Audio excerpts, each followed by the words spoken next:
بنت غازی صاحبہ ریاض سے پوچھتی ہیں، بخاری شریف گھر میں پڑھ سکتے ہیں؟ ہمیں عربی نہیں آتی، کسی مستند اردو ترجمے کی رہنمائی درکار ہے مجھ سے۔ جی، بخاری شریف وہ جو قرآن کے بعد اس کی حیثیت ہے، اس کو کسی بھی جگہ پڑھا جا سکتا ہے، اس میں کوئی یہ نہیں ہے۔ البتہ دو باتیں ذہن میں رہے، ایک تو یہ ہے کہ کسی استاد سے باقاعدہ علم حاصل کیے بغیر اس طرح کے اپنے مطالعہ سے اپنے آپ کو پھر علمی حوالے سے خود کفیل سمجھنا کہ بس میں نے جو سمجھا ہے وہی درست ہے، وہی حرف آخر ہے اور کسی اور سے رہنمائی لینے کی ضرورت نہیں ہے، تو اس نیت سے نہ پڑھا جائے اس کو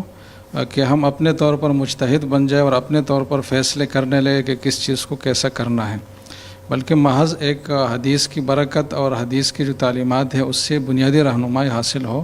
باقی فیصلے کی قوت ہر انسان میں نہیں ہوتی، فقہ حوالے کے لحاظ سے اس کے لیے ایک خاص صلاحیت درکار ہوتی ہے،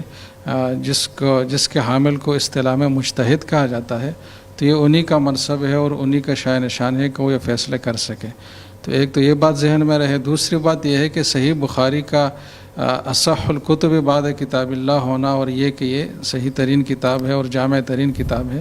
اس کا یہ مطلب نہیں کہ تمام کے تمام صحیح احادیث اس کتاب میں جمع ہے اور اس کے علاوہ جتنی بھی ہے وہ ساری ضعیف ہے، یہ کہنا صحیح نہیں ہے۔ اس لیے کہ بخاری میں اگر صرف فقہ حنفی کے حوالے سے اب بات لے تو بہت سارے حدیث ایسی ہے، بہت سارے جو اگینسٹ میں ہے اور ان کے حق میں جو احادیث ہے وہ بخاری میں اکثر نہیں ہے۔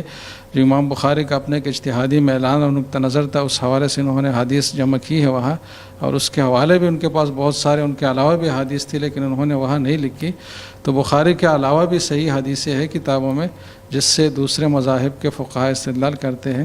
تو یہ نہیں سمجھنا چاہیے کہ بخاری میں جو چیز نہیں ہے تو وہ غلط ہے۔ تو یہ دو باتیں ذہن میں ہو تو اپنے طور پر مطالعہ بہت ضروری ہے، باعث برکت ہے۔ باقی انہوں نے اردو ترجمے کے حوالے سے جو پوچھا ہے تو بہت سارے اردو ترجمے ہیں، لیکن مولانا عبدالرزاق صاحب کے نام سے ایک عالم ہے، ان کا ایک ترجمہ ہے اور نام ہی اس کا ترجمہ صحیح بخاری ہے۔ مکتبہ رحمانیہ لاہور سے کتاب چھپی ہے، 6-7 جلدوں میں ہے، تو وہ زیادہ عام فہم ہے اور مفید ہے اس حوالے سے۔